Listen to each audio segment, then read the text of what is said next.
Generally, the National Electrical Code, or NEC, prohibits cutting and splicing flexible cords. However, there are exceptions. Firstly, NEC 400.7. A5 states that flexible cords can be spliced in accordance with Article 400.9 to repair damaged cords or extend the length of existing cords. Secondly, NEC 422.16 allows cords used in industrial establishments and in garages and outbuildings to be tapped without splicing. Breaking out a conductor to pass through a current transformer by cutting the cord would violate NEC 400.7. A5 if the purpose is not to repair or extend the cord. Consider using an adapter or current transformer that doesn't require cutting the cord. These devices clamp around the cord to measure the current without interrupting the conductor's continuity. If cutting the cord is unavoidable, install a junction box and make the splice inside it. The junction box must be accessible. The splice must be properly made and insulated. Let's further examine the requirements for splicing flexible cords. As previously stated, flexible cords can only be spliced to repair damaged cords or extend existing cords, in accordance with Article 400.9. Flexible cords used in industrial settings, garages, and outbuildings can be tapped without splicing. If a flexible cord has to be cut, the splice must occur inside an accessible junction box. It's important to consult the local electrical code for your specific area, as these are general guidelines. Now, let's delve into Article 400.9, which governs the methods for splicing flexible cords. The NEC mandates that splices in flexible cords shall be made so that the completed splice retains the insulation, ampacity, and usage characteristics of the flexible cord. This means the splice must be as electrically sound and mechanically strong as the original cord. The insulation must be equivalent to the original insulation, and the ampacity, or current carrying capacity, must not be reduced. The splice must also be suitable for the environment in which the cord is used, considering factors like temperature, moisture, and exposure to chemicals. Approved splicing devices, such as connectors specifically designed for flexible cords, must be used to ensure a safe and reliable connection. These devices typically provide both electrical connection and mechanical strain relief. Soldering is generally discouraged due to the potential for creating a rigid point that can lead to breakage. However, if soldering is used, the connection must be mechanically secure before soldering, and the joint must be properly insulated. Cold shrink tubing, electrical tape, or heat shrink tubing can be used to insulate the splice. The chosen insulation method must be rated for the voltage and temperature of the circuit. Before making any splice, ensure the power to the circuit is disconnected to prevent electrical shock. Use appropriate personal protective equipment, such as insulated gloves and safety glasses. Inspect the flexible cord for any signs of damage, such as cuts, abrasions, or deterioration of the insulation. Replace the cord if damage is present. Select the correct size and type of splicing device for the cord being spliced. Follow the manufacturer's instructions for installing the splicing device. Make sure the conductors are properly stripped and inserted into the splicing device. Tighten the connections securely, but avoid over-tightening, which can damage the conductors. After making the splice, inspect it carefully to ensure that it is mechanically sound and that the insulation is intact. Test the splice with a multimeter to verify continuity and insulation resistance. If the splice is not satisfactory, redo it. Ensure the junction box is properly sized for the number of conductors and devices it contains. The NEC specifies minimum box fill requirements to prevent overcrowding and ensure proper heat dissipation. Secure the flexible cord to the junction box using a strain relief connector. This will prevent stress on the splice and protect the conductors from damage. Ground the junction box in accordance with the NEC requirements. This will provide a path for fault current and help prevent electrical shock. Remember, improper splicing of flexible cords can create a fire hazard or an electrical shock hazard. If you are not comfortable making this splice yourself, hire a qualified electrician. Now let's consider the specific application of a dough mixer. Dough mixers often operate in environments where they are exposed to moisture, fly or dust, and other contaminants. This can accelerate the deterioration of flexible cords and increase the risk of electrical hazards. Regular inspection and maintenance of flexible cords on dough mixers is essential. Replace any damaged cords immediately. Use only flexible cords that are listed for the intended application. This means the cords have been tested and certified by a recognized testing laboratory, such as Underwriters Laboratories or all, to meet specific safety standards. Ensure the cords are properly sized for the current draw of the dough mixer. Using an undersized cord can cause overheating and create a fire hazard. Avoid running flexible cords across walkways or other areas where they could be damaged by foot traffic or equipment. If it is necessary to run a cord across a walkway, protect it with a cord protector or other suitable barrier. Do not overload the circuit that the dough mixer is connected to. Overloading a circuit can cause the circuit breaker to trip or the fuses to blow. In extreme cases, it can cause a fire.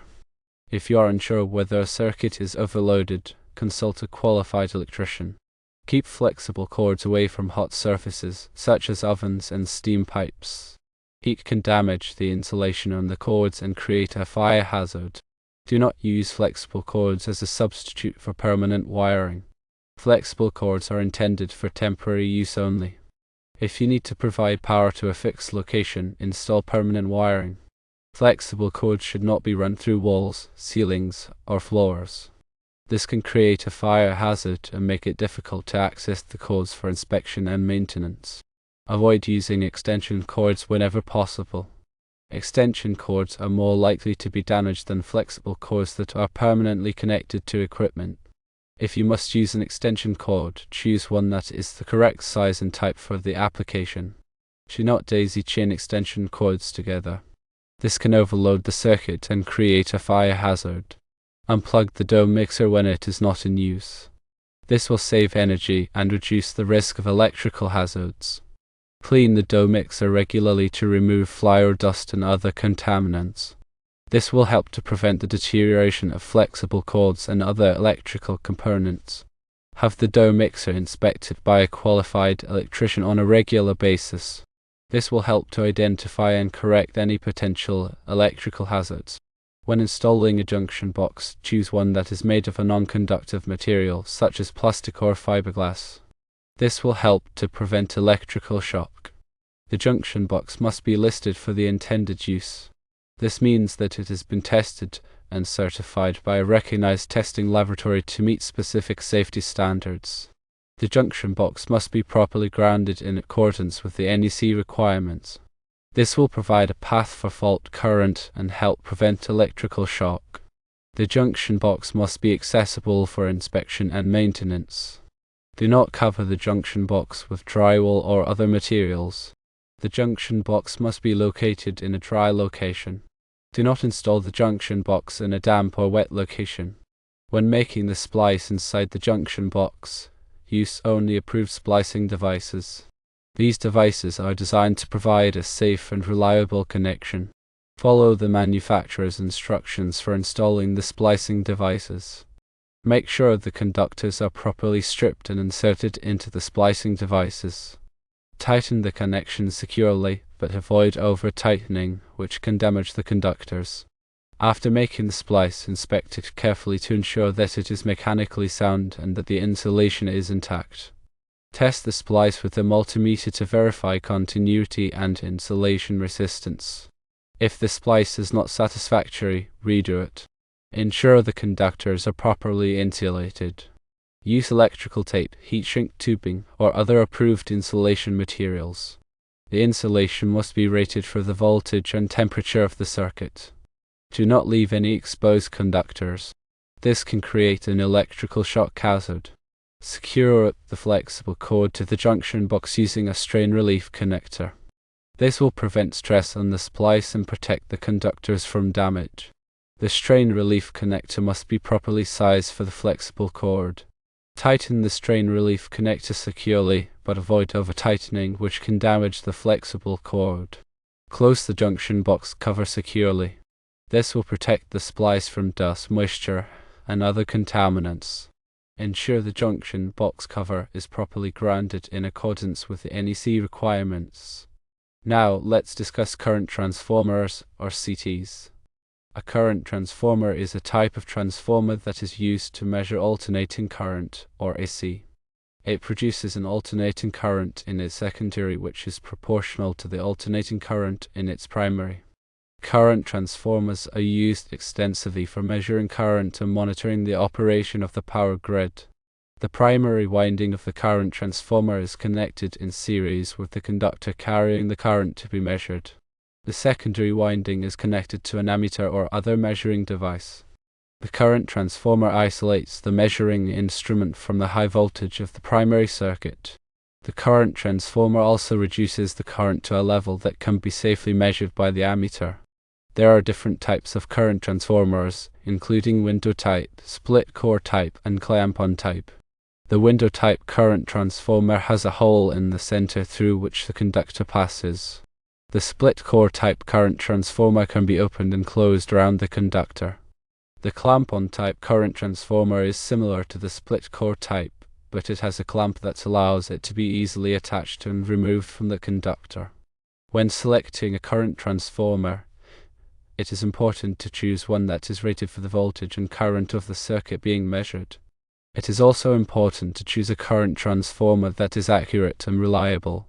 Current transformers should be installed and maintained by qualified personnel. A proper installation or maintenance can result in inaccurate readings or even equipment damage. The NEC provides requirements for the installation and use of current transformers. These requirements are intended to ensure the safety of personnel and equipment. Here are some of the NEC requirements for current transformers. Current transformers must be installed in accordance with the manufacturer's instructions. Current transformers must be protected from overcurrent. Current transformers must be properly grounded. Current transformers must be accessible for inspection and maintenance. Current transformers must be labeled to indicate their voltage and current ratings. The use of adapters or clamp-on current transformers can be a safer alternative to cutting the cord. These devices allow you to measure the current without interrupting the circuit. However, it is important to choose an adapter or clamp-on current transformer that is compatible with the DOE mixer and that is rated for the voltage and current of the circuit. Now, let's address the specific NEC articles that are relevant to splicing flexible cords. Article 400 covers flexible cords and cables. It provides requirements for their construction, installation, and use. Section 400.7, which we've already mentioned, covers uses permitted for flexible cords and cables. It lists the specific applications where flexible cords are allowed. Section 400.8 covers uses not permitted for flexible cords and cables. It lists the applications where flexible cords are prohibited. Section 400.9 covers the splice requirements, which we previously discussed. Article 422 covers appliances. Section 422.16, which we also mentioned, covers flexible cords used with appliances. It provides specific requirements for the use of flexible cords with appliances, including the exception for industrial establishments, garages, and outbuildings. Article 110 covers requirements for electrical installations. Section 110.3 covers examination, identification, installation, and use of equipment. It requires that all electrical equipment be installed and used in accordance with the manufacturer's instructions and the NEC. Section 110.14 covers electrical connections.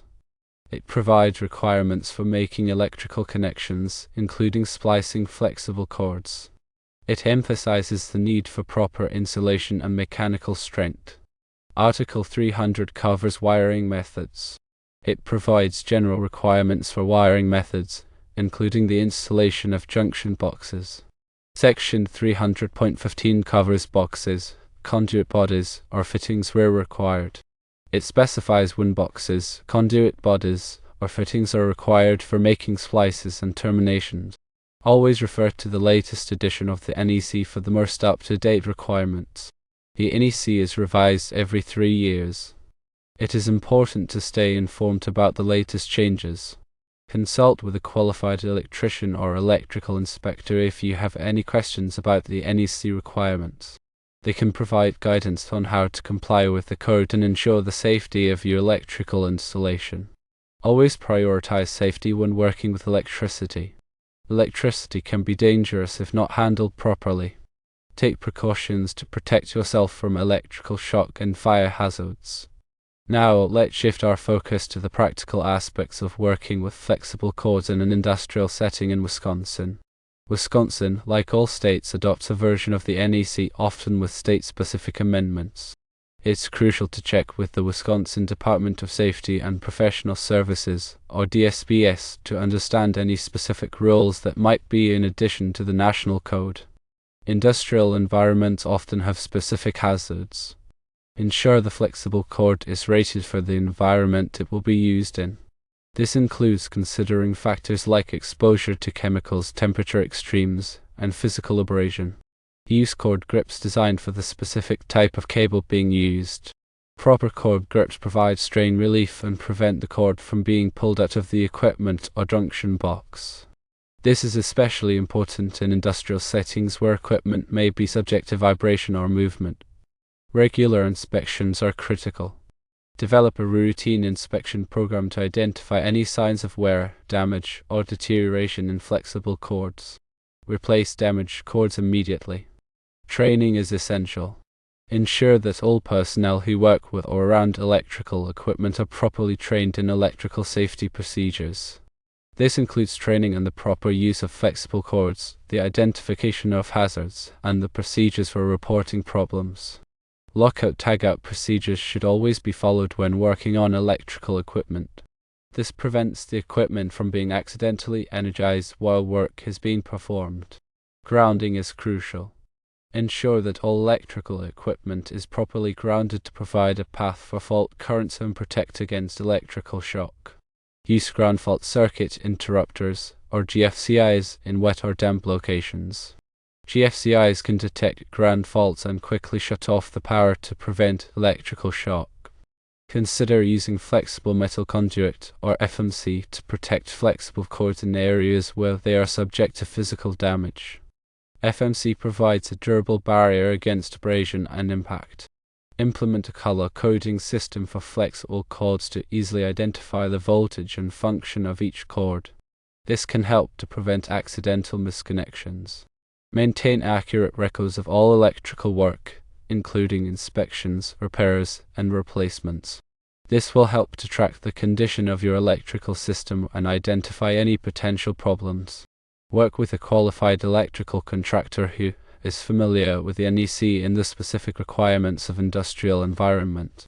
They can provide valuable expertise and ensure that your electrical system is safe and compliant. In the context of the dough mixer, consider the specific requirements of food processing environments. Use flexible cords that are rated for food processing applications. These cords are designed to be resistant to chemicals, moisture, and temperature extremes. Keep the cords clean and free of food debris. This will help to prevent the growth of bacteria and other contaminants. Install the dough mixer in a location that is easy to clean and maintain. This will help to prevent the buildup of food debris and other contaminants. Follow all manufacturers' instructions for cleaning and maintaining the dough mixer. This will help to ensure that the equipment operates safely and efficiently. Implement a pest control program to prevent rodents and other pests from damaging flexible cords. Rodents can chew on flexible cords and create a fire hazard. Be aware of the specific hazards associated with dough mixers, such as rotating parts and electrical components. Take precautions to protect yourself from these hazards. Wear appropriate personal protective equipment, such as safety glasses and gloves. Do not operate the dough mixer if you are not properly trained. Report any problems with the dough mixer to a qualified technician. It's also important to understand the different types of flexible cords available. Type S cords are designed for general use and are suitable for a wide range of applications. Type SO cords are oil resistant and are suitable for use in environments where they may be exposed to oil or grease. Type SOW cords are oil and water resistant and are suitable for use in wet or damp locations. Type SJ cords are designed for light-duty applications and are not as durable as Type S cords. Type SJO cords are oil-resistant and are suitable for use in environments where they may be exposed to oil or grease. Type SJO cords are oil and water-resistant and are suitable for use in wet or damp locations. Type SD cords are designed for heavy-duty applications and are more durable than Type S cords. Type SCO cords are oil-resistant and are suitable for use in environments where they may be exposed to oil or grease. Type STO cords are oil and water-resistant and are suitable for use in wet or damp locations. Always choose the correct type of flexible cord for the application. Using the wrong type of cord can create a safety hazard. Remember, safety should always be the top priority when working with electricity. By following these guidelines, you can help to ensure that your electrical system is safe and compliant.